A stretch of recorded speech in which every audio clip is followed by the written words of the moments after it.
Hey, it's Dave March from the Land of Confusion, the member show for members by members where we interview members. And we're doing a special episode this week where we brought some people together to do a science fiction panel. So today we have Rani Woboda, Hartman von Oo, is that how it is? Mm-hmm. And hi, guys. So I was just going to start off. I guess I'll start with you, Rani. How did you get involved in science fiction? Well, you know, people often say that the golden age of science fiction is 13, but it came to me later than that because around the age of 12, my cousin got me hooked on Louis L'Amour Western books. And there are just scores of them. He was a prolific writer. So through my teenage years, that was primarily what I was reading. And in my early 20s, I had a coworker who became a good friend, and we'd been talking about books, and she loaned me a few. And the science fiction books that got me started were Stranger in a Strange Land by Robert A. Heinlein, which is not one of my favorite Heinlein books, but it was interesting enough to get me started, you know, looking for more of them. And Interview with the Vampire by Anne Rice. And she's not typically categorized as a fantasy author for some reason, but you know, it's vampires and things that typically are in the fantasy genre. So read more of her, and then, you know, just read more and more science fiction and started going to conventions, and here I am. Okay, John, how did you get into science fiction? I can't really remember very well not being, strangely enough. I think it really started, I went to my cousin's house once. I grew up in the early 70s, you know, Apollo program was coming to an end. And I went to my cousin's house one day and they had Star Trek on. And it happened to be the episode, Is There No Truth in Beauty? And it's the scene where Spock and McCoy and Kirk are talking about Miranda Jones after she's left the room. And they started talking about the nature of beauty and, you know, is there truth in beauty? And I was like, this show is talking about the stuff I think about all the time. And it's got spaceships. What more do you want? And so I became a Star Trek fan really early, like this was probably kindergarten. And then I went to the library and I looked up what I could find in the library in science fiction. It wasn't a whole lot. There was the Edgar Rice Burroughs stuff. There was collected volumes of Galaxy magazine. This is middle of nowhere, Indiana, Bluffton, Indiana, in the 70s before the internet and so on. All the Tom Swift books. But then later, you know, in junior high, I started reading, you mentioned the Donaldson books. I read those. I read Anne McCaffrey, and I read all the Star Trek novelizations I could find, and then got into more people like Heinlein and Niven. I got into Niven really early, probably. I've read Ringworld Engineers before Ringworld. Read that probably in 1981, so 6th grade or something like that, and I thought it was terrific. And so everything Niven I read from that point on. In grad school, I didn't have a whole lot of time to read, so I mostly watched TV. This was the X-Files, Babylon 5 era, so I watched those a lot. And then only recently have I really gotten into reading more, and I'm reading just because the politics of stuff has gotten so bad in science fiction publishing. The people I read are almost all with Bain. It's, you know, people like Sarah White, Larry Correa, Purnell is there. Some of his books are being republished by them. A lot of Niven stuff's being republished by them, and Niven actually wrote a couple more Ringworld books after Engineers that I didn't know existed. But yeah, most of my life. Okay. What about you, Erhan? How did you get into this crazy world? Well, I'm a bit older than John, and I actually watched Star Trek on the TV when it was running as an original series. So that was late 60s. And I'm not that old, but, you know, I was into science fiction before I was in kindergarten. So from there, I started reading fairly young, and as soon as I, you know, had money from chores or cutting lawns or things like that, I started going to the mall that was right across the railroad tracks from us, and spending all my money in bookstores. Good old Walden Books at the time. Yeah. And I found some very good authors like H. Beam Piper, and kind of never turned back. Well, for me, I think one of my oldest memories as a little kid is watching Star Wars when it came on TV when I was like 4 years old. So yeah, I've been into this for a while, and yeah, just growing up, I was always a kid reading a book.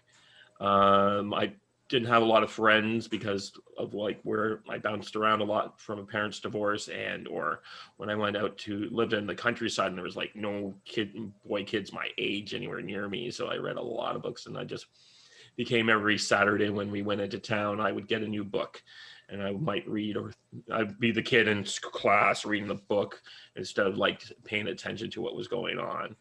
And yeah, it was just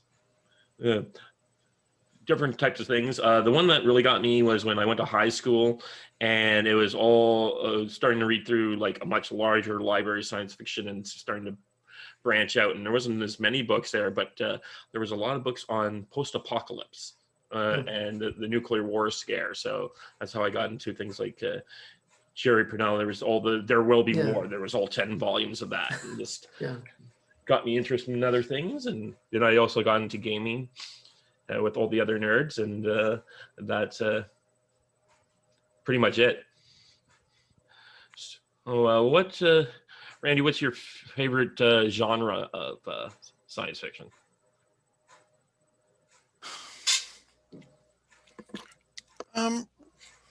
I don't know. I guess I don't really have any particular subgenre that appeals to me. I just like good storytelling. I like interesting characters. There are authors who might be able to come up with some decent plots, but don't have interesting characters, like Arthur C. Clarke, for instance.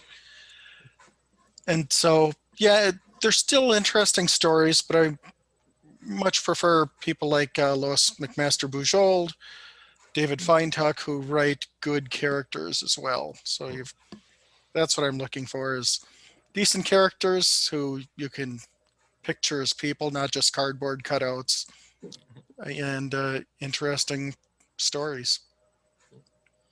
What about you, John?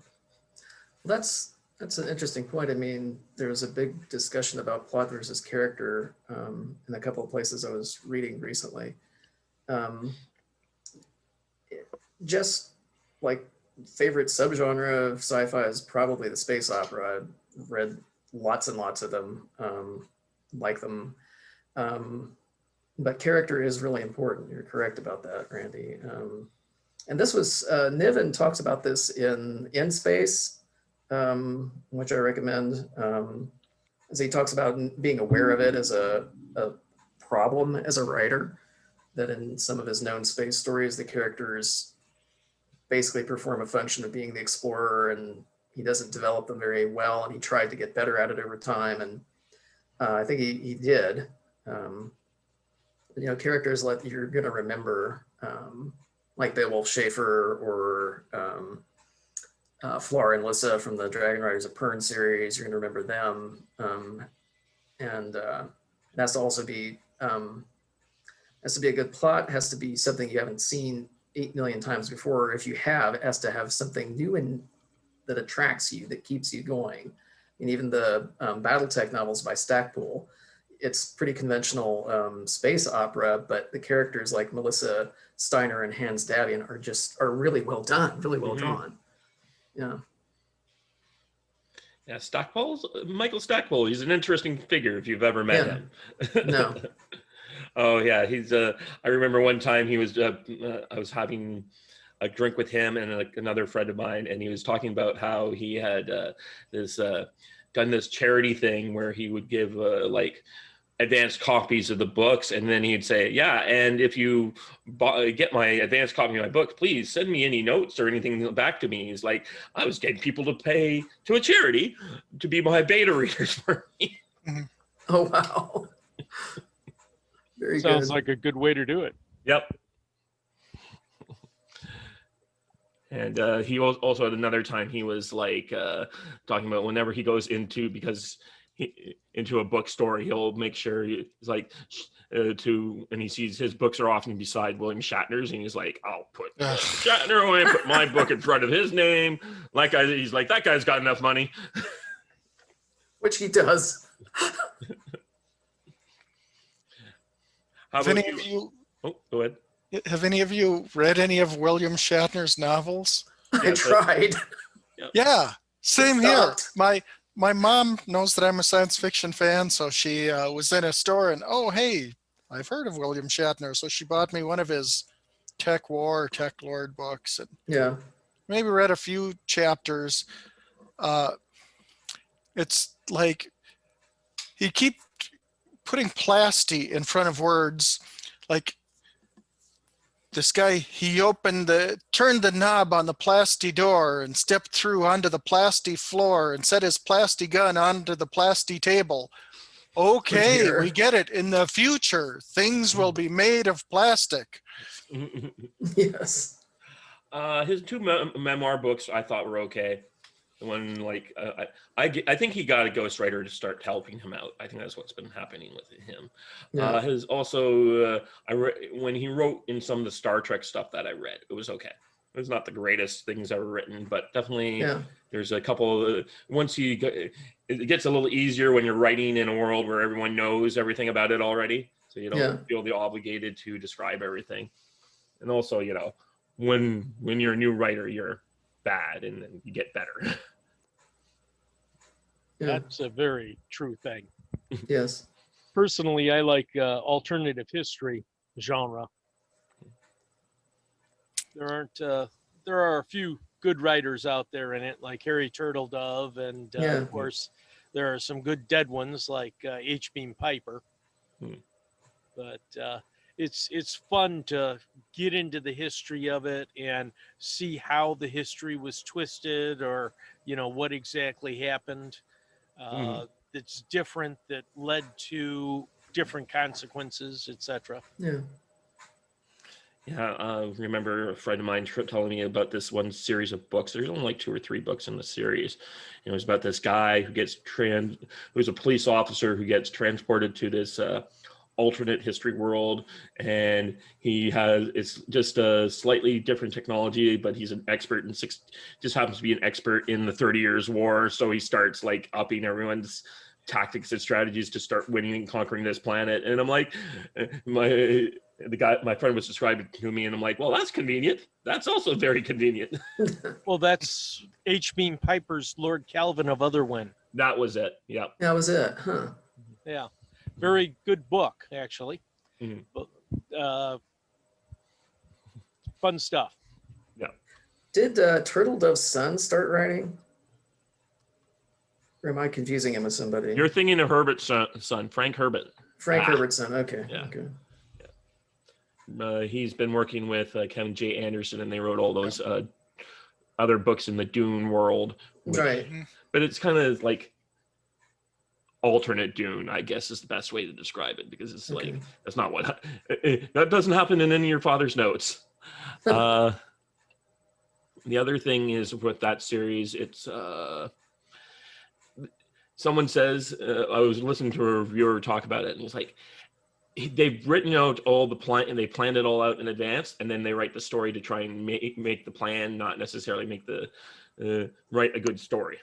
And so it's sort of like, well, we wanted to have this dramatic beat here, so we have to write to get to that dramatic beat. And I'm like, okay, but it kind of comes off a little wooden sometimes. There was definitely one scene though in one of the books I was like, okay, that was perfect. That was a great scene. I've read a handful of those, and I thought they were pretty good. Okay. Kevin J. Anderson wrote the second trilogy of Star Wars novels after Timothy Zahn's trilogy, the Heir to the Empire series, which was amazing.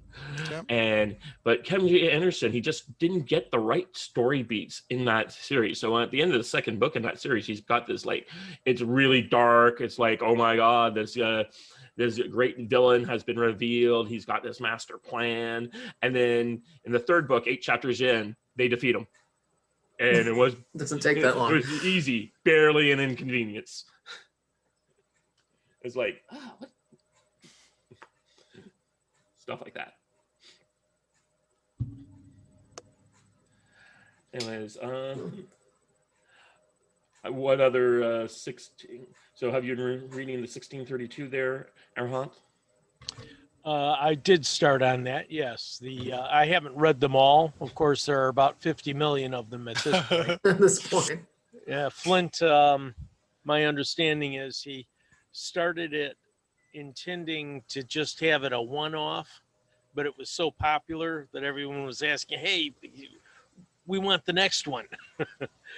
But he was already working on another one. I can't remember the name of it, but it has it may be called something like Time Spike was another one that he had planned to write, where it was another alternative history, where a prison from the modern time was sent back in time along with several other things. It was sort of a like a spike, where the middle of the spike was 20 whatever, or 2000 whatever year it was written, and then as you went outward, there was something from the 1800s where they had Indians from the Trail of Tears, and then you go out a little further out, and it was further back, and eventually you get back far enough around, going out from the radius, it was dinosaurs and stuff like that. So that was his second one that was planned, but he had trouble getting to it because of all the 1632 stuff. And last I checked, they were in like 1636. I haven't read too much science fiction lately, but he had about 4 or 5. And of course, other authors had gotten into the series and were writing individual stories or whole books with him, collaborating to write whole books. So it was interesting stuff. Yeah. Very good. Yeah. So, what was my question again? What genre? What's my favorite genre? Subgenre, Okay, so I guess military sci-fi is probably the thing. I mean, I like space operas. I like other things, but I've devoured almost all of David Drake's stuff. I've done Jerry Purnell's, I guess. One of the reasons I'm a conservative is because I read a lot of Jerry Purnell in high school. Yes, that'll do it. I was kind of liberal at that time, but like looking back, going and picking up some of his books now and reading them now, and I'm like, oh yeah, now I explain everything that I believe comes from this. That was true of a lot of us, I think, with the old science fiction. I mean, the main reason that I am a classical liberal is because of H. Beam Piper and his books. I've always considered that the science fiction was kind of a mixture of history, philosophy, politics, human nature, and a little technology thrown in. Yeah, I would suspect that Robert A. Heinlein has probably influenced a lot of people's thinking too. Yeah. He was heavily into philosophy in some of his books. And he's heavily into politics. He's actually got a book that I have somewhere. They discontinued publishing it. I think something happened with his estate. But I do have a PDF copy of it somewhere. You can't get it on Bain anymore. But it was a book on electioneering and basically on how to be like what I would consider riding president and all these like a county, Republican county chair and all the stuff that happens. And he's like, yeah, I was state chair. I did all this. So he was heavily involved in Republican politics in the 50s and such. And so he actually wrote this electioneering pamphlet as well on how to become that, and I've used it on a couple occasions. Of course, back then he's like, so you got this person that comes up to your door and starts talking to you, like, I have a whole Rolodex of people who've volunteered to do different things, and how like you have some volunteers who are just going to be there to bring everyone food, and they're just as important as the guy who's going to be giving you a big check. Like, Oh yeah, that's actually good advice. Mm. And you know, the funny thing is, if you go to a science fiction convention, depending on the city that it's in, Yeah. one might come away with the impression that only people on the left like science fiction. And we know on Right, yeah. Ricochet that there are plenty of conservatives who are science fiction fans. So if you go to a convention in Salt Lake City, for instance, it's going to be politically neutral in my experience. Mm. But if you go to a big convention in Chicago or Denver, if you don't know much about the genre or whatever, it's your first convention, and you're a conservative, you might come away thinking that, I guess I'm not supposed to be here, because Well, yeah. various panelists will take the opportunity to just bash Republicans and libertarians and conservatives and Christians as if they just assume that there are none in the audience. Yes. I think this is a problem, actually. I mean, it goes.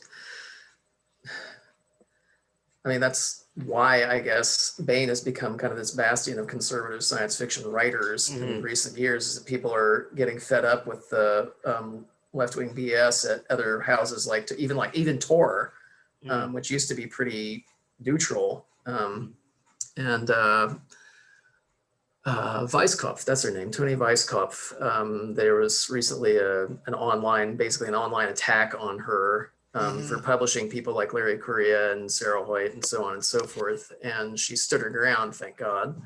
And I think I posted on Ricochet about this, asking people to write her letters of support. And if anyone's listening to this who hasn't done it, please do.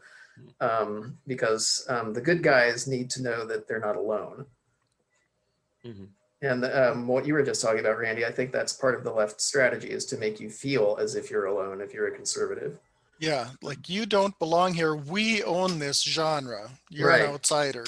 Well, they do that with everything. Yes. Progressives spoil everything and bring politics into everything. Right. Yeah. It's just the nature of the beast, unfortunately. That's a certain thing. They decided they have to win. This is not exactly science fiction, but I've been reading Chinese Army Manual, and it's called Unrestricted Warfare, Unrestricted Warfare. And basically, they're like, in the battles of the future will be based on attacks on all fronts. And we're not just talking on all fronts militarily. We're talking about battles will be fought on things that you would never consider normal stuff, like attacking people on science fiction. There's like, do you know that your local city councilor has probably been to China?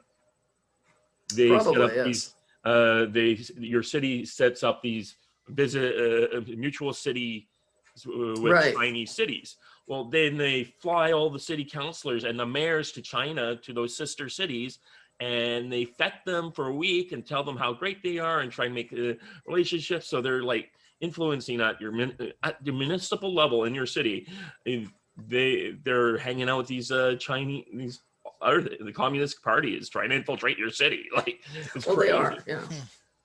And they've done it with this is a little political, but they've done it to like one of the reasons people think that's what's been happening with the pandemic is because China's like really influenced a lot of the World Health Organization and public health ministries, and has done that as well. So there's just like this weird, and the same thing's happening with the left. They're doing it because it's a war on all fronts in order to, they don't want to leave us alone. They're forcing us to come against them. And even sports, Rush Limbaugh used to talk about how people love sports because it's something you can be passionate about that doesn't really have overlap with other things. And whether you're a Democrat or Republican, you can all come together and whatever. And now, I don't remember if it's the NBA or the NFL where they're telling players that they can have slogans on their jerseys. But apparently only if they're left wing. Yes. So if you want to wear a shirt that says "Stand Up for Hong Kong" or whatever, then Yeah. no, no, no. Mm, But if it's Black Lives Matter or whatever, then 2 thumbs up. mm, Yeah. Yeah. I remember reading about that. yeah. And it's just so that being said, like, yeah, it's just haven't had to deal with a lot of that with the panels I've been to with science fiction conventions, but I don't tend to go to science fiction conventions anymore. They just became so commercialized. It was just so like, it's just like, why am I doing, why am I here? I'm not here to drop $1,000 on magazines. Yeah. So. Yeah, I haven't found that with the conventions that I've been to, Mhm. but I enjoy them quite a bit, despite the occasional panelist who wants to get quite political. Mm-hmm. Yeah, I have been on a few panels myself for some other stuff I do at gaming conventions. And I remember one time we had a guy who started getting really belligerent about his thing with my co-panelist who is a Democrat. And I'm like, whoa, whoa, whoa, guys, I'm like the right of Attila the Hun. Like, we both are unable to sit here and have a conversation. Like, calm down. We're not all like, it's not. You're not being fed nothing but this. I have a different opinion, but we can both sit here and have a talk. Yes. Should be able to have civil discourse without getting our knives out, whether we're Republican or Democrat or Libertarian or American Solidarity Party. I mean, yeah. Well, yeah. Have you watched the movie The Social Dilemma? No. So it's a movie made by a bunch of people who used to work at the social media companies, and they explain how social media works, and it is designed to drive engagement. And one of the best ways to drive engagement is to make people angry. His anger, yeah. And so you're constantly being bombarded on your social media in ways that is designed to make you more angry, and this is having a negative effect. That's why one of the reasons why we're watching everyone getting really more belligerent at this time is this new technology is on hand to and designed to make us angry, badly angry at each other. And there's now new tech platforms coming along that have recognized that and said, you know what, we don't really want to piss everyone off. We want to live on this planet. Yeah. It sounds like someone should write a good story about that. Yes. Well, I just saw yesterday one of the co-founders of Wikipedia is starting something called Encyclosphere. Right. Yeah, which is meant to be neutral, which is what he had hoped would happen with Wikipedia originally. Yeah, they have a flawed business model at Wikipedia, and they just didn't realize that. Yeah. They said, "Oh, we'll just have everyone be able to edit," but it just turned into this. It started off, I think, with the global warming section, but has been getting spread like a cancer throughout, where you just have these people who have nothing better to do, especially during the pandemic, have nothing better to do but to troll internet sites and do this. I think a lot of our problems will go away once the shot's everywhere. That's to be hoped. Like, it did not shock me a lot of the stuff that happened this summer, because it was like, what else do these people have nothing to do? They have no jobs and have no thing. They just got time to go out, and it was like the perfect setup for what was going to happen. Yeah. It certainly seems to me like in the last year that people have become more short-tempered, less patient. Yes. I think the social isolation, I don't think it so much kicked in right away, but after several months of it, I think it's had a psychological effect on a lot of people. Oh, there was an article to that effect in First Things, I think it was, this last month, that the lack of social interaction, when you have real world interactions with people, it creates a buffer where you have to see them as real people whose lives and dignity matter to you. And if you're only interacting with people on a screen, or if you're not even doing that much, then you start to see other people just as obstructions or irritants and treat them like that. Was the basic thesis of the article. I can't recall the author off the top of my head, but it's the new issue of First Things. It should be pretty easy to find. I don't know if it'd be available online, but buy First Things. It's worth it. Okay. Now we're getting a little off the topic on science Yes. fiction. So Yeah. why don't we talk, circle back like our Mrs. Saki would say, and come back to say, Randy, what's your favorite? I guess you just said Babylon 5 is your favorite show, but what's so great about Babylon 5? Oh, just a really good writing. I mean, some of the actors also are particularly good. The guys that played G'Kar and Londo, Yeah. especially, Mhm. are just fantastic. Andreas Katsoulis And Jurassic, yeah. Yep. Like probably my favorite episode was Passing Through Gethsemane. Yeah. And so what that one is about is, in the future, they've got this thing called Death of Personality, I believe it was called, Yes. as a punishment where let's say somebody's a murderer or whatever, and so they don't have capital punishment, but by using telepaths, they're able to essentially wipe someone's personality out and replace it, and then put that person to work in the community that they harmed. And so we've got this character who'd been in a few episodes before, Brother Theo, who's a monk. Yeah. And then this other brother, I can't remember his name, but Played by Brad Dourif. yeah, and an excellent job from both of them. So it turns out that he is one of these. He was a serial killer. Yeah. And so these family members of his victims have tracked him down and have found a telepath to mess with his mind and bring back some of these memories, and eventually they end up killing him. And so there's just a lot of talk about redemption and forgiveness, and you know, it's just far deeper than you get in a lot of science fiction shows. And there are, you know, many episodes that were very philosophical and deep that I really appreciated. Yes. Yeah. Important note is that Andreas Katsoulis, who plays G'Kar, and if you've seen, he's been he usually plays the heavier baddie. I was watching an episode of Hunter the other day, where he shows up as in a two-parter, particularly bad guy. But he always thought himself in real life as a really ugly guy, but when he put on all this makeup, he thought his character G'Kar was the handsomest man in the universe, and was always having, like, if he could get a scene where he was like having like be always having scenes with alien babes, it was kind of his thing.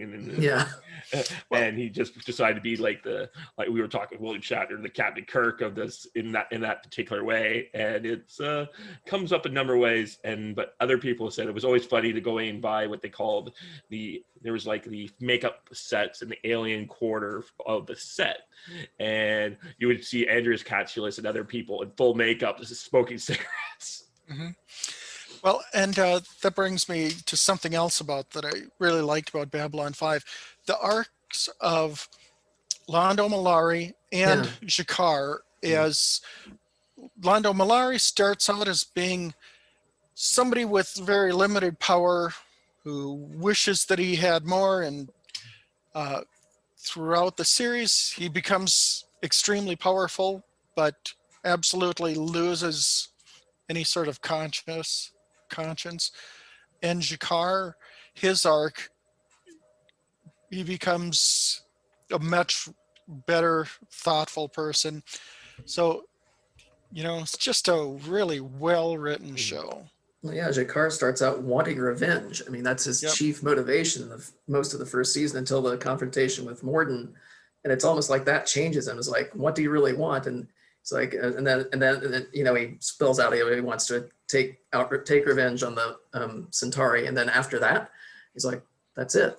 And I think that that was really smart writing, because afterward we get the scene later where he sees the vision of his dad being crucified by the Centauri, and his father asks him a question about, why would this bring me back, or something that I can't remember the dialogue exactly, but that changes him.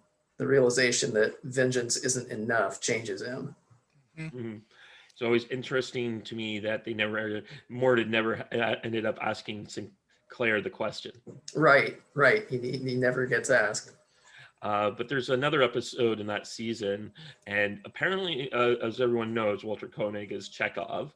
Right. Well, he was originally supposed to show up as one character, and that was to be the Night One character, who was the interrogator of Sinclair, and he dies at the end, or has his memory wiped at the end of the episode. And that was originally what he was, and then he came back and he played a different character who becomes a recurring villain in the show. Yeah, Bester. And it's like, and according to Walter Koenig, is one of his two favorite characters. It was Chekhov and Bester, who was also named after a science fiction writer too. Named after a science fiction writer. But there was the scene in that one where the Sinclair is being brought into the ship, and he's asking 3 questions over and over again. And one of them is, "Who are you?" Which is the Vorlon question. "What do you want?" Question. Which is the shadow question. And then, "Why are you doing this?" Which is, I always took as the human question. And it's kind of like the show we explore throughout the show. Why is everyone doing all this stuff? And it's kind of the question that everyone else, kind of the 2 other species, forgot. Yeah. Okay. And so, John, what's your favorite science fiction show? Of the television series, well, I'm gonna have to be a conformist and go with B5. I mean, I like The Expanse, but there are elements of it I don't like. And I'll just rattle off 2 of them. The excessive violence is a bit much. The premise that Earth is somehow overpopulated still, that overpopulation is still a big bugaboo, is not credible science fiction in the year 2021. It just isn't. It wasn't when the books were written 12 years ago or 13 years ago, whatever it was. Yeah. Already. But yeah, B5 for basically the same reasons. And I love something that I like about both the series is a treatment of religion in science fiction, which usually it gets I wrote something about this for The Agonist, that it gets like either the Erich von Däniken treatment, or it gets the sociology of religion treatment. Religion is a human produced phenomenon that has no bearing on the nature of reality and is just something we've created to explain our origins and our moral, and to ground our moral philosophies, and we'll grow out of it. Occurs sort of in Star Trek, and there's the real hard Marxist attack on religion and science fiction, which you see in Carl Sagan among other people. But B5 took it pretty seriously, and so The Expanse does too, which I thought was really cool. And yeah, my favorite episode of B5 is, it's hard to pick one, but I'm gonna have to say the one with Comes the Inquisitor. Because of what it does with "The greater love hath no man than this, that he lay down his life for his friends," not for his country, not for his ideology, not for his own glory, but for one person. I thought that was spectacularly good theology and good character and good science fiction all at the same time. And then the big reveal that the Inquisitor is actually Jack the Ripper. Oh my. The first time I saw that, I picked my jaw up off the floor. I'm like, they did this? They really did this? I don't believe it. Let's see, with The Expanse, I mean, I like the fact that when they go out to meet the alien ring artifact in cis-Jovian orbit, that some of the key people they take along are Catholic priest, Methodist minister, and that's a puzzling thing about the series, though, is that the only religions that seem to be represented at all are variations of Christianity. It's LDS, Catholicism, Methodism, There's somebody in the background who looks like they could be Hindu, but it's never addressed. And what happened to all the Muslims on the planet Earth? I mean, in between, say, 2021 and whenever exactly the date is for Expanse 2278 or something like that, I think is the date that it starts. My understanding, the show takes some, decides to really concentrate on shorter things. So, like the books, I haven't read the books, but I'm told from someone who had that the stuff that happens in the show happens in a much more compressed time scale. Okay. And it also is just, they probably did in the books have all sorts of people, but Amazon wants to sell to a certain audience that they think, and will just include the three churches. Well, there's this scene though. There's best scenes in science fiction. There's one where Alex is doing the orbital calculations for how to get the Rocinante from near orbit of Mars over to Jupiter and back, and it makes the math look beautiful. And it's like the only scene I think I've ever seen on a science fiction TV show that makes vector calculus look beautiful. And I thought that was amazing. I'd watched the first 2 seasons of The Expanse, and it's the sort of show that I really ought to like. Yeah. Because, all right, so it's, exploiting the opportunity to mine these asteroids and whatever. And if somebody described it to me, I'd say, yeah, that sounds really good. But after a couple seasons, I realized, boy, there's only one character whose name I even remember. Okay, it just, for some reason, failed to grab me. And going back to what you'd said about Babylon 5 and religion, J. Michael Straczynski, the creator and the guy who wrote most of the episodes, actually is an atheist. Yes. But, was very respectful of religion in his treatment on the show. Well, didn't he go to a Jesuit school? I think I remember him saying something about that on one of the early, this is a long time ago, but it was one of the email discussion notes before there was much internet. But I think I remember him saying something to that effect, that left him with a respect for the Catholic intellectual tradition that he doesn't think he should get rid of. Yeah. Have you ever gone to the Lurker's Guide for Babylon 5? What? Yeah, I have actually. Lurker's Guide, yeah.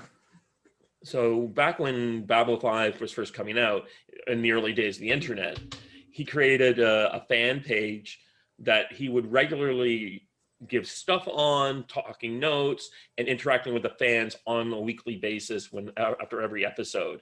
So there's this incredible archive. You can go out there and just read all these production notes that he was writing at the time, and then sometimes would go back later and address things, and just when the show was done. And it's just sort of this incredible resource for anyone who's interested in the show, in science fiction, and in writing for movies and TV shows.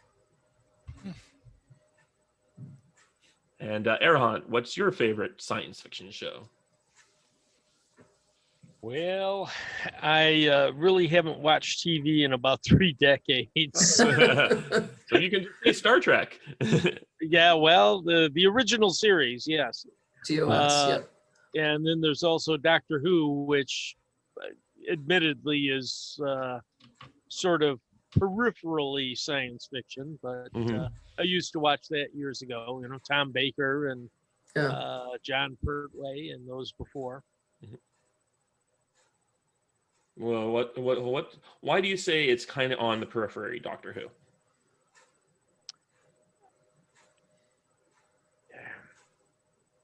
How to put it? By the way, I got a lot of it here. Aliens in bad costumes. Just a lot of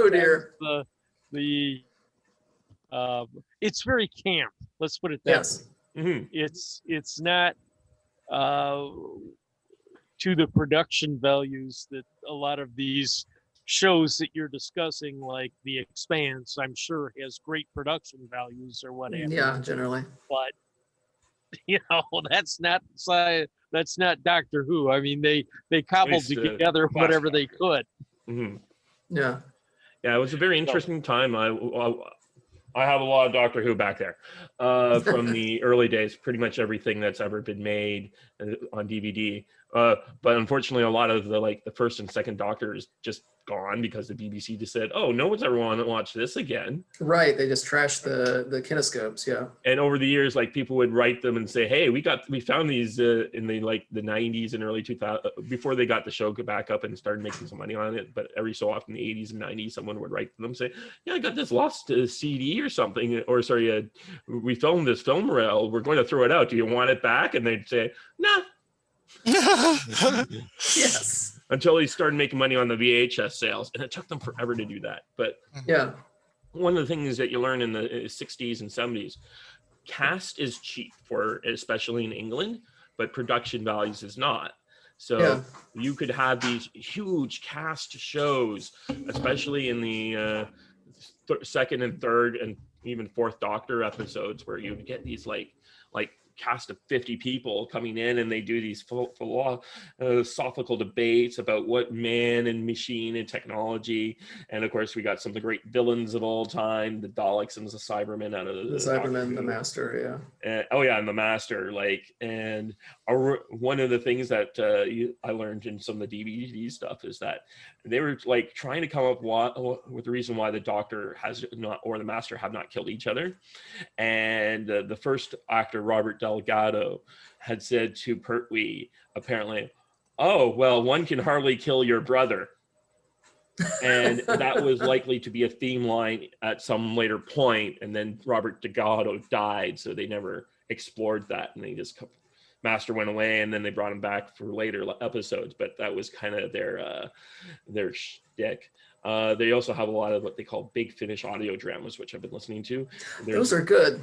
If you want to have a fun time, one of them is just a standalone written by one of the guys who played the Master, and it's just like 30 minutes of the Master talking about his plan and stuff, and it's just a hilarious episode to listen to.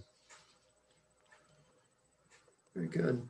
And what's my favorite? Well, you know what? I have so many favorites myself, but I'm going to go talk about the other one we kind of talked about differently earlier, and why I loved it at the time and kind of hate it now. Battlestar Galactica. Galactica. It was the show that had great writing, or sort of writing, and at the end of every episode, or whenever you're like, surely they could, this is going to be resolved in some peaceful, fun way. But no, they always chose like the hardest choice possible just for the shock value and get you talking. And it was like, oh, wow, I can't believe they did. And it kept going like that. This is the revived Galactica? Sorry, what's that? This is the revived Galactica? Yes, this is the revived Battlestar. The original was also pretty good for what it was. But this one just has like we could do something, but what is the most, it's like the writers are like, how is the way we can amp this up to 11? How is this the most dramatic way possible? And they would do it. And they would just keep doing the most thing. And you're like, oh my God, I can't believe that. And then it's like, you kind of go back to it now and you're like, I already have the surprise. Yeah, if the surprise is gone, there's nothing left. Yeah. And there was some great smart writing. And then I never finished off the fourth season. It was just kind of like, there's some jump the shark moments that start happening and accelerating the fourth season. They wrote themselves into a black hole that they couldn't get out of. And I originally talked to my friend and said, like, because I hadn't heard how it ended at that time. And I said something like, so did they do the cheap out ending? And he's like, what do you think the cheap out ending is? And I'm like, well, I just assume, they get to Earth, they send out like, yeah, we got signs of civilization here, sir, but there's nothing really, but we're only getting an audio signal. It's like, well, and then they fade to black on that, making us believe they may have arrived in modern times, but never really clearly when they get here. And my friend's like, Dave, I wish they did that compared to what they actually did. And when I heard what he told me what happened, I was like, oh, you know what? I've decided my way is better. Well, I thought you were going to say that you're expecting that, what resolution they might be working for. And then you find out, oh, there just is no resolution. Yeah. Because what I had heard is that the writers of the show didn't really have an arc where this is where we want to end up, and these are the points in between. It's just kind of making it up show by show, and so you kind of have a number of dead ends where they, in the opening credits, they say something like, you know, all will be answered or whatever, and they have the bad guys have a plan. Apparently the writers didn't want to put that up there, but the marketing department said they should. Yeah, because it's been so many years since I've seen it, I can't give you specific examples of this, but I just remember there being a number of unanswered questions where I thought they were going to answer these questions. And, you know, why are the Cylons monotheistic? I mean, that was or, always weird. Or like there was the episode where all these Cylons were getting sick from some virus that they'd picked up from, I don't remember, some artifact or something. And then you never do find out what the hell that was all about. Yep. There's a lot Who of stuff created like that? Like they need a Cylon detector. They never get a Cylon detector. In the end, the Cylons just reveal themselves. The final five, just stuff like there was all this stuff. Though there was great hint lines throughout. It's sort of like one scene where the guy's talking like thinks he's a Cylon. He's telling him a secret Cylon, and he's telling his shrink this, and the shrink's like, "You're not a Cylon because I'm a Cylon. I've never seen you at any of the meetings." And it turns out later they're both Cylons. Was that with Colonel Ty? Yeah, Colonel Ty turns out to be one of the secret Cylons. Sorry, Yes. Spoiler warning for everyone. For those who haven't seen this on series at 15 for 15 years. years. Yes. Yeah, I'd say I 80% really liked the show, but there certainly were aggravations. And the one really big thing is where the humans find this planet where, hey, we can live here. Why not stay? Yeah, and then the Cylons decide, okay, we're no longer interested in wiping out humanity, period, but let's go and occupy this and just make things miserable for them. And you never really do have a satisfactory answer for why did they do that? Why did they change their minds? Yeah. Well, and also, why did they decide we're going to occupy this planet? You'd think if they decided we're no longer interested in exterminating the human race, why not just leave them be? I mean, the Cylons don't need to breathe air. They don't need the same conditions we do. So it's not like these machines have to be on the same sort of planet. They could go anywhere. So what was the whole point? Yeah. You'd think that there'd be an explanation, but no, we just never got to it. The one explanation I heard in the end that this was all kind of God has been constantly doing this for how many millions of years, and he has a plan for all of us, but we keep getting stuck in the same cycle and it always fails. And it seemed like that whole arc was, the point was to bash the Bush administration because in season 2, I think so. Yeah, it's about the war on terror, and so we've got it was just a really half-cocked plan. It's like season 3 of Enterprise, I think, did that too, because it was about the same time, where they had the Xindi attack on Earth, and it was supposed to be like the Federation or the Proto-Federation's 9/11. Yeah. And only we're not allowed to eat the Xindi, and we're just going to try and figure out why they did this and try to understand them. And then there was that awful episode with the gratuitous attack on the religious right with some stand-in civilization that didn't allow abortion, among other things. I don't remember that episode. Season 4 gets better. Season 4 of Star Trek Enterprise, I wish they had been the first season. Yes. And this is great. What the hell is going on here? Except for the ending and apparently the last, I kind of fell off a cliff at that point. The last episode called where they're fighting against the Earth terrorists, I just consider that the last episode. Don't care for else, but yeah, it's just that was the show everyone wanted, all the fans wanted to have. They finally gave it to them, and then they canceled it. Yeah. And the far better Scott Bakula science fiction show was Quantum Leap. Yeah. I think that was an outstanding show. Oh, it was with the one where he goes back to save his brother in Vietnam. That's fantastic. That's really good writing. Yeah, for me, the episodes on that is it convinced me that the JFK assassination, Lee Harvey Oswald did act alone. Like Yes. you watch, he just, because he keeps jumping into Lee Harvey Oswald's life at key critical moments, and you're like, oh, you know what? This guy could be just crazy enough to do this. Maybe there was no like mass conspiracy. There was no second shooter. It's just one pissed off ex-Marine. Yep. who desperately wanted to be cooler than he was. Yes. And so why don't we get to, I think we've been talking about genres, so why don't we get to the last half hour, maybe we can talk about favorite authors and why. So Randy, what's your favorite author or authors and why?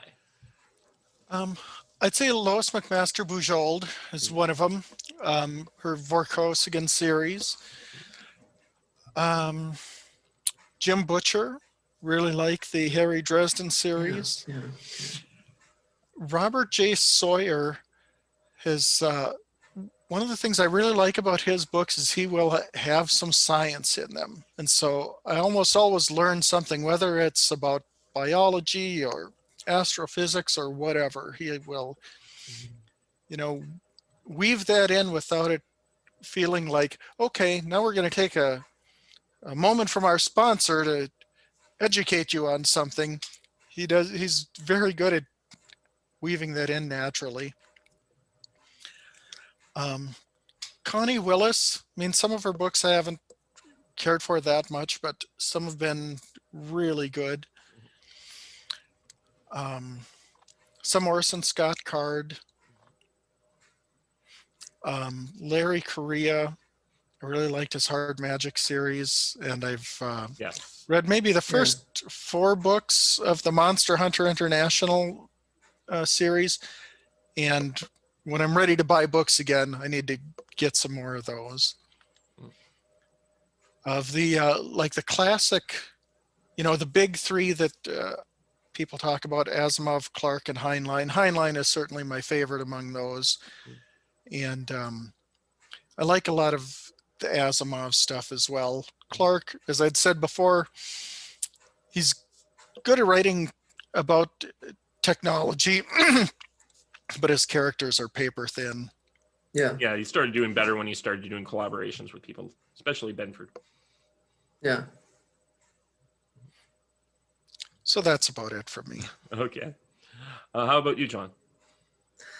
Well, I mentioned Niven already, and he's definitely my favorite science fiction author. He takes good concepts. He's got a sense of humor that helps so much. Him and Purnell, the collaborations they did together are terrific. Like the Footfall, the aliens in Footfall came from Niven's idea of putting an elephant on a paraglider, which sounds just like a joke. And then or in Oath of Fealty, whose idea was it to put the diving board on the edge of the 1,000-foot tall building? Niven's. Okay, so Phil Purnell, as I mentioned, is a friend of mine, or convention buddy. I think that's the best way. Anyways, he's telling us all, he's like, Larry Niven is a very, very strange person. Yes. I believe it. He's like, he's completely lost without my father, by the way. But he's like, because of that collaboration, he still is kind of lost person now. More devastated than my mother, I think. But he said, so I invite him and his wife to my wedding, and he's there, and he spends the time there, and then a week later he runs into me and my wife in the thing and says, hey, how did you 2 kids meet? And he's like, he completely forgot that he was at our wedding last week and met my wife there. Oh dear. My word. Yeah. So yeah, given that he would put a diving board on a 1,000-foot building, that's definitely him.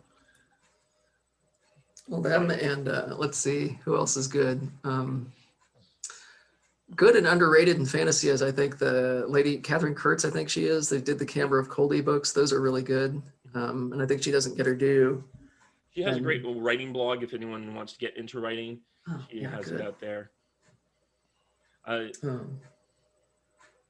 But and you mentioned Korea. Yeah, the Monster Hunter books are definitely worth reading, especially number 2. Number 2 has one of the most, I'm not going to give any spoilers, but it has one of the most graphically, not gory graphic, I mean a little bit, but psychologically graphic horror scenarios I've ever seen put on a page convincingly. I mean, like out Lovecrafting Lovecraft and King and all those guys. And a new guy I recently started reading, Mike Kupari. He did a short story in one of the Monster Hunters memoirs collections that was really good, and his science fiction series is also very good. Yeah, I think that's it. Yeah. Yeah, Kupari sounds familiar. I'm not too sure if I've read him or have him somewhere. Yeah. Or just kind of scrolled past him on Bane's website, which I don't get to as much as I should. But yeah. So, what about you, Arahant? Bet you can already tell from H-Beam your Piper. conversation. Yeah. Bing, bing, bing. There he is. Piper was an interesting character. He was mainly writing in the 40s, 50s, and early 60s. He actually committed suicide after November of 64, or in November of 64, after he figured the world was going to hell when Johnson won. Yes. And he was right. He was right, Yeah. unfortunately. Indeed. So,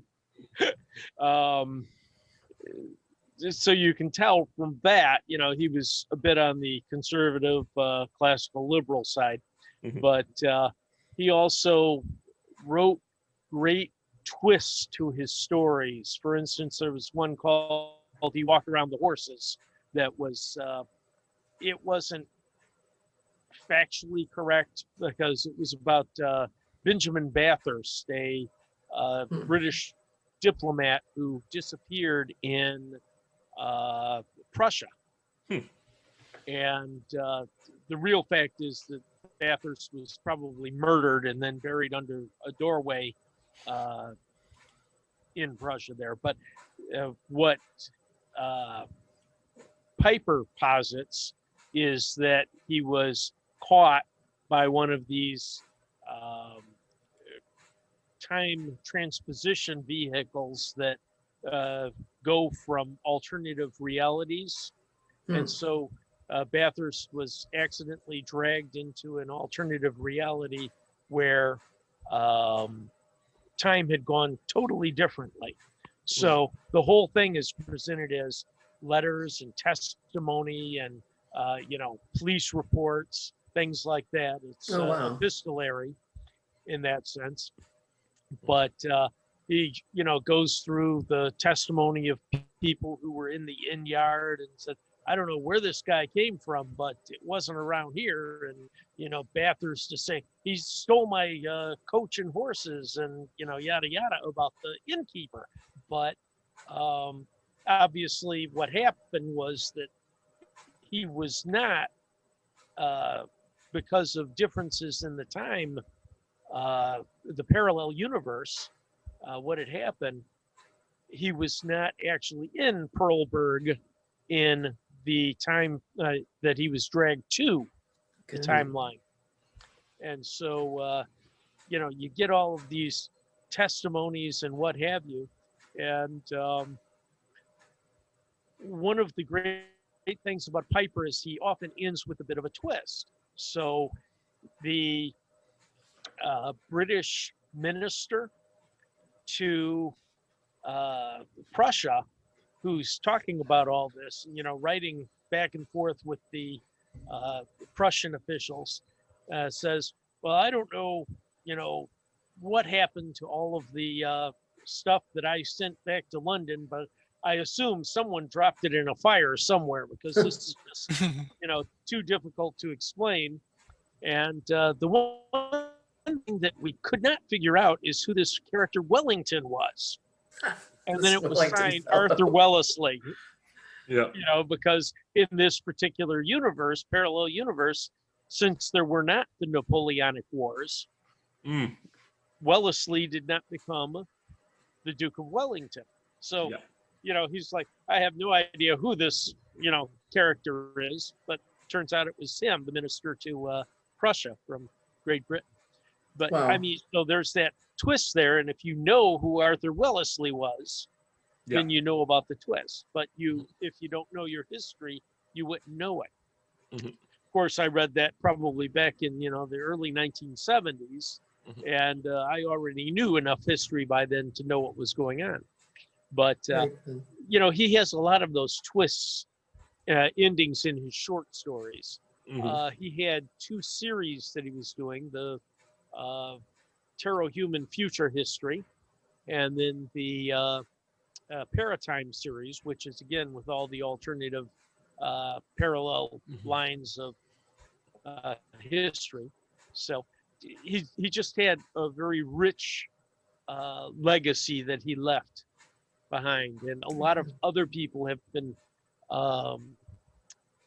influenced by that, and you can tell sometimes when you're reading that they were influenced by it. Well, I guess I'll go into one of my favorites is Jerry Purdell, who I love from all and just reading all of his books and just getting, because you got both. He would do the mini essays before his stories and tying them all together. And so you're getting this like wealth of history and information about different things going on. And just the political philosophy that he would be doing, or just there would be other essays he'd bring in. So there'd be like, there's like one on why we lost Vietnam, written by like an ex-Vietnamese, South Vietnamese colonel. There were others, things like that, and just getting into like the strategy of technology and all the textbook he wrote, and like just and my innate dislike of government spending comes from Jerry Purnell. Like, we could very good. His whole essay on like the space program, he's like, so if you give us the Lunar Society, we'll make you 3 spaceships for $250 million, is like $1980. Or you could give it to, put it up for commercial bids, and it'll cost you this amount of dollars. Or you can give it to Lockheed, and you'll get 3, and it'll cost you $20 to $40 billion. Or you can give it to NASA, and each time every shuttle works. And then you can give it to NASA, and they'll spend $20 to $40 billion, and you'll have 3 shuttles that don't work. Yes. Yeah. The speaking of people who were influenced by Piper, Purnell was a good example of it. In fact, Piper left. I believe there was something or another where basically Piper said that Purnell was the only person that he wanted to be able to write in his universes. In other words, write more of his stories, or with his characters, if you will. Yeah. Okay. I haven't read a lot of Jerry Purnell, but one of my very favorite books is Fallen Angels, which was Jerry Purnell, Larry Niven, and Steve Barnes. No, I think it was Flynn. Oh, Flynn. Okay, it was Michael C. Barnes, Flynn, maybe. I don't remember for sure the guy's first name, but I think Flynn was the last name. And that's a book that a conservative science fiction fan in particular would enjoy. Yeah, so I particularly love the part where they're transporting the fallen angels on the bed, where it's fraternities, and so their fraternity is sci-fi. Exactly. Exactly. Yeah, and it has a reference to one of my favorites, my favorite science fiction short story, which is about a guy who is like a local, a bit of a tinkerer and a antiques guy who goes around and when doing various odd jobs and like getting like going to a house, estate sales, and buying stuff and bringing it back for refurbishment and selling. And then one day some aliens show up and they turn his entire backyard into like a portal to another a universe where is basically a desert planet, but there's nothing but portals there, and alien species travel around trading with each other via this like planetary portal network. And the government shows up, and they're like the aliens show up to a group to this guy, and they start saying like they're starting to try and make a deal with them, and he's like selling them paint in exchange for their hover bike. The government shows up and like, maybe we won't need you. And it's like, well, the turns out this one guy, the like odd Thomas type character, the person is everyone thinks is a little slow. Turns out he's just a telepath. And he's like, I'm not going to work for anyone but this guy. I'm like, okay, I think we have figured out why the aliens chose this particular guy. It's that reason. If I could add go ahead. Way Station, I think it was was it Clifford Simak? Yep. Simak, yeah. Yep. It was a book about a guy who had kind of the way station on, alien transport network for Earth. And the guy was actually a veteran of the war between the states. And, was still alive, 100 some odd years later because the aliens had modified him. So some questions were starting to be asked. And if I could add a couple more authors to my list, Terry Pratchett, the Discworld series. Some of them are merely good, and some are just fantastic. His sense of humor is really good. And Dan Simmons, Yes. the Hyperion and Endymion series, man, that's got some really good stuff in there. And he also has this book, Children of the Night. I think that was the first book of his I ever read. Just a vampire story that was really good. He's conservative also. If you follow him on social media, he's frequently quoting from the American Conservative or taking apart something from National Review that he thinks doesn't go far enough, or things like that, or fisking something from some miscellaneous left-wing person. Yeah, I found the story. It's called The Big Front Yard, and it's written by one Clifford D. Simak. Simak, okay. So same guy who wrote Way Station. Right. Yes. Yep.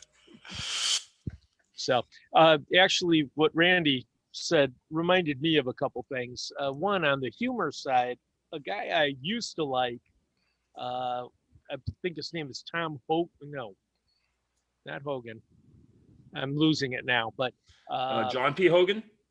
No. He was good last time I was reading him, but well, unfortunately, there's a he's guy, no longer around.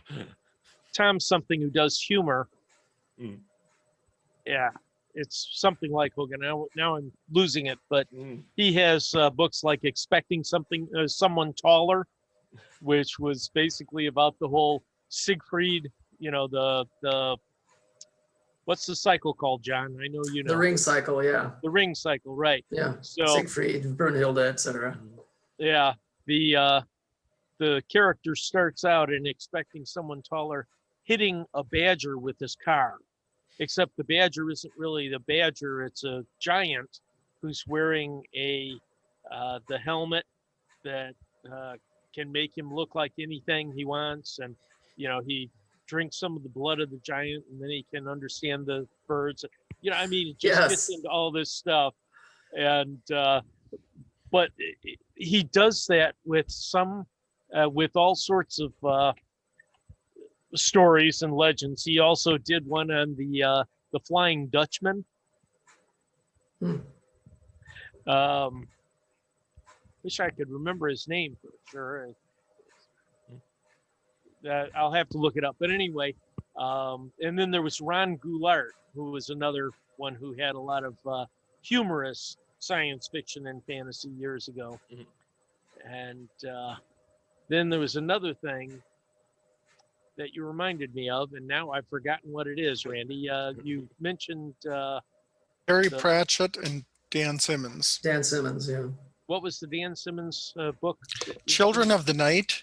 Ah, Yeah. Children of the Night, right. Michael Talbot was an interesting character who lived, back in the 70s, 80s, 90s, somewhere in there. He's long dead from cancer, I think. But Yeah. one of his books was The Holographic Universe, which is not science fiction.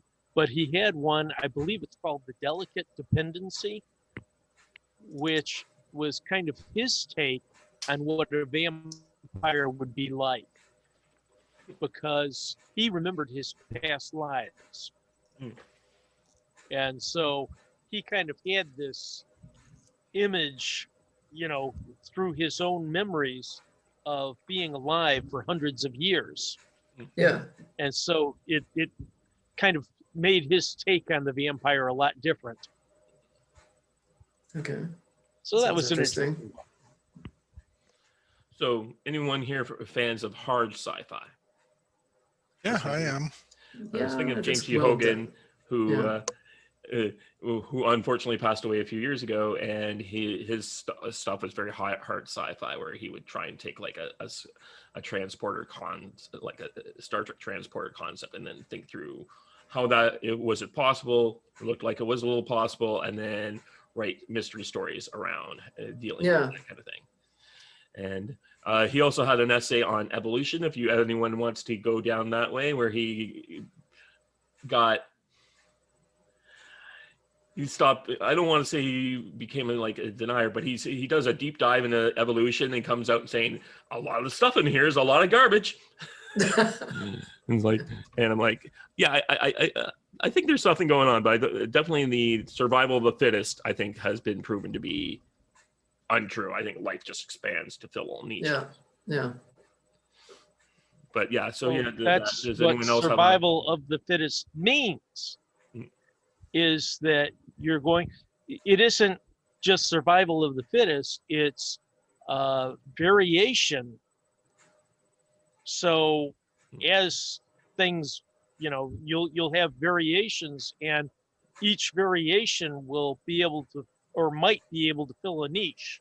And if it is able to fill a niche, it's going to have more offspring for the future. That's what the whole evolution concept is. Or, evolution's a bad term. That's not a term that I think, for instance, Darwin used. It was something like speciation through variation. Through variation and selective advantage, But right. He gets into things like how we go from like one epoch where the most advanced life on Earth is worms, and then a couple million years later we have this giant explosion of life. And he's the Cambrian explosion. Yeah, and how did this happen? And where's all the records that show we went from worms to this? It's like very weird things that happen in our thing, and he explores it. And then I think he was just pissed off at people, which is good reason to write. The frustration of I think it was kind of like the frustration a lot of us get when we're dealing with people with global warming. It's like, you ask them questions, they don't have the answer, so they attack you. Right. And I think that happens a lot with evolution. It's just like, instead of taking the 10 minutes to try and explain the question, they're just like, you're a denier, shut up. I'm like, well, yeah, James Tour just did a very good series of videos on abiogenesis, if anyone's interested in that. I'm not going to try and précis them right now because it would take too much time, but they're easily found on YouTube. He's a Nobel Prize winner for chemistry, I want to say. He's at Rice University. Yeah, Hogan was an engineer, and he has a very engineer perspective on things, which can be different from having co-hosted a lot with Don and dealing with some of the engineers that way. It's been an interesting experience. So, Randy, do you have, why don't we end on science fiction writer we should be talking about, but we don't talk about, or someone like that? Randy, do you have any science fiction writer you think we should be talking about, but we haven't? Nothing comes to mind at the moment. So I go on to the other panelists, and maybe I'll think of somebody. Okay. How about you, John? Let's see. You mean like living or at all? Living, dead. Like there's something like Jules Verne could be a good one that we didn't even talk about. Verne is good. A guy I don't think gets credit for being science fiction, and he came up in something else I read earlier today, is Hawthorne, Nathaniel Hawthorne. But there are science fiction elements to Rappaccini's Daughter. There's science fiction. There's definitely supernatural horror elements to Young Goodman Brown. I mean, Young Goodman Brown is supernatural horror, really. Although moralistic, of course. But and House of Seven Gables. You could, I mean, with Rappaccini's Daughter, you could say he is the father of genetic engineering in science fiction, or the idea of genetic engineering in science fiction, because it's all about a scientist who is trying to genetically modify a young apprentice type character so he can be a biological match for his daughter, who has been mutated by contact with poisonous plants, so that her very touch is toxic. And she can never get married, can never have children. So Dr. Rappaccini tries to genetically modify. I mean, that's not how he understood it. He's writing in the early 19th century, but he's trying to basically cause this guy to mutate so he can have a mate for his daughter. And the guy misinterprets everything, of course, and it ends tragically, but it's a very good story. Henry Cutler, a lot of people are influenced by Cutler but don't know it. I mean, there's a character in a story he wrote called The Voice of the Lobster that is basically the prototype of Slippery Jim DeGrease from the Stainless Steel Rat books. It's really very funny, but that's not all he did either. He did a story called The Two-Handed Engine, which is about a variation of the death penalty in a society where you get sentenced to a death penalty, but instead of actually executing you, they just have a robot, an android, follow you around that is absolutely implacable, and he's going to kill you at some point, but you don't know when. Oh, wow. It could be tomorrow, could be the next 10 minutes, could be 20 years from now. The android can't tell you either because they don't have mouths. They're not able to communicate with you at any time. And so the whole story is about a guy trying to escape from, and they're called Furies, of course, drawing on the Greek legend. But the story is about the psychology of this guy trying to escape from the fury that's been assigned to him. And it turns out that, of course, a lot of people who have a fury chasing them around eventually just commit suicide because they can't stand the stress. But yeah, Henry Cutler, find the collection of his stuff. Okay. How about you? Sorry, go Talking about older authors like that, another good one is Rudyard Kipling. Yeah. There's actually a book that was published of some of his short stories that's called The Science Fiction of Rudyard Kipling. Yeah. So that one you also see some of the, where things were in speculative fiction, back in the early 20th century, late 19th century, yeah. In there. So that was good. And then another guy we ought to talk about is John D. Martin. What? Well, we're talking about authors, authors that need to be talked about. Yep. We need to talk about that guy. In his book, what is it, Charis Landing? Or Charis Colony, The Landing, yes. Yep, there it is. Yes. Buy it, read it, enjoy it, put a 5-star review on Amazon. Buy 4 copies for your friends and cousins. So back to me. What does everyone think of Poul Anderson? He's good, but I haven't read him in a long time. Yeah, I picked up this anthology book, and the first name on there was Poul Anderson, and I'm like, oh crap, we totally missed out on him. Robert Silverberg. Yeah. Cord Wainer Smith. Oh boy, this is like talking about old friends you haven't seen in like 20 years. I'm going to definitely read that book as soon as we get off here. Was Poul Anderson the one who did the Heechee series? I believe so. I think that's him, yeah. Who is Philip Jose Farmer. He's the Riverworld guy. Yeah. Right. among Yeah. other things. He had a Yeah. good one that was based on Around the World in 80 Days. I don't Yeah. remember offhand what it was called, but he has like a note at the end or beginning or something like that. He says, all that I'm going to say is that my initials are PF, like Phileas Fogg. Yeah. So, he had a lot of fun in writing too. Another author Okay, go ahead. I'd mention that I don't know how many people have heard of him, but David Feintack. His first book was Midshipman's Hope, and then he had a number of sequels. And I thought that was outstanding writing. Excellent. I'll keep that in mind. Trying to remember his name. He does this series of naval science fiction based around the Anabasis, the March of the 10,000. So it's a very interesting series if the people are like that kind of thing, because it's got like, there's different types of faster than light technology, and also you have like these giant fleet battles, but because it's all based on turnovers and zero G, so your fleets are coming in on different angles and trying to figure out how to deal with all the various weapons technologies. Yeah, stuff like that. That sounds very cool. Mm-hmm. What's his name? Weber does a pretty good job with that in the Honor Harrington books, I thought. Yeah, Honor Harrington.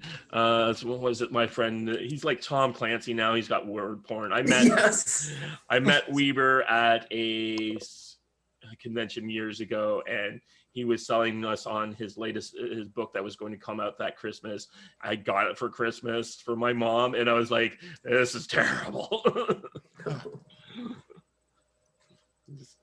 Sometimes it's just like, I think we can go out on one one great conservative who also once at least wrote one alternative history science fiction book, and that would be Winston Churchill. Winston Churchill, huh? He wrote a thing where basically Lee takes DC, right, and World War I doesn't happen as a result. So it's kind of, I believe it was in There Will Be War. That's where I think I read There Will Be War. Okay. And it's basically, and from this guy who just happened to do some stuff, wrote this alternative history where Lee takes DC, and it's like what could imagine what could have happened had Lee not taken DC, and what kind of world war would we be in, where maybe perhaps the great conflict, the 1914 crisis could have exploded into a world war. How bad would have that been? Yes. Yeah, actually, one of the great classic stories for that is Come the Jubilee. It's basically, the setting is a guy has left this behind in an attic where they find later, someone finds this story, and the story is this guy's history, which he started out in a world where the Battle of Gettysburg had gone differently. And the world he came from, the South had won the war and had actually prospered quite a bit more, and the North had become a pariah state, and so they were also poor because of reparations and this and that and the other thing. I mean, the basis of it was perhaps not set very well in reality. Even if the South had held off the North for longer, it wouldn't have gone quite like it was set in there. But then he got involved in a time travel company. And a time travel company? Yeah, well, a company that was experimenting. It was a research and development company, and they were experimenting with time travel. and he wound up at the Battle of Gettysburg and scared off some of the troops who would have taken Little Round Top. And instead, the Union wound up there, and it went from there. And so he winds up instead in this alternative reality where it's basically what we know as reality. So, but again, that was kind of one of the great classics of that genre of alternative history is Come the Jubilee. Okay. Who's the author? I don't remember offhand, but it should be very easy to find out. Hold on just a second. Let me look it up. Sure. Okay. Again, it's a very famous one. While Charlie's looking that up, something he said reminded me of another author in a great series. It said something about a time travel company. The author Cage Baker, that's spelled K-A-G-E, had this series called The Company. It's often referred to. And that is some outstanding storytelling. So I'd highly recommend that series. Okay. I looked it up. It's actually called Bring the Jubilee. Bring the Jubilee. 1953, okay. Ward Moore. That's Ward Moore. M-O-O-R-E. Okay. Yeah. Very good. Thank you.